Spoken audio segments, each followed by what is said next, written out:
এইভাবে অপমানিত করে, তাদেরকে আপনারা কিভাবে জবাব দিবেন? আজ সেই সিদ্ধান্ত নেবার সময় এসেছে।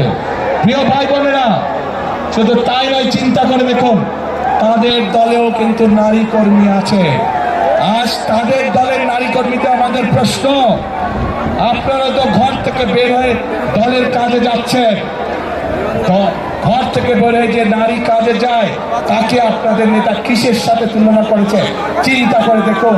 তাহলে আমাদের প্রশ্ন, ওই দলের যারা নারী সদস্য আছে তাহলে তাদের প্রকৃতি পরিচয় কি? তাদের নেতার বক্তব্য অনুযায়ী তাহলে তাদের প্রকৃতি পরিচয় কি?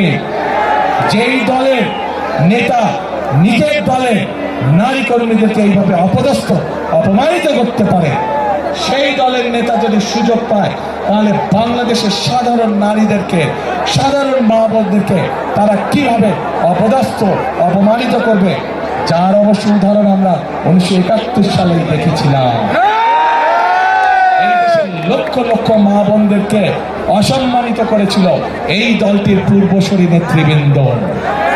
কাজেই যাদের কাছে মানুষের কোনো মূল্যায়ন নেই, যাদের কাছে মানুষের কোনো আত্মসম্মান বোধ নেই, তাদের কাছে কখনো দেশ নিরাপদ হতে পারে না, তাদের কাছে কখনো দেশের মানুষ নিরাপদ হতে পারে না, নারী পুরুষ নির্বিশেষে।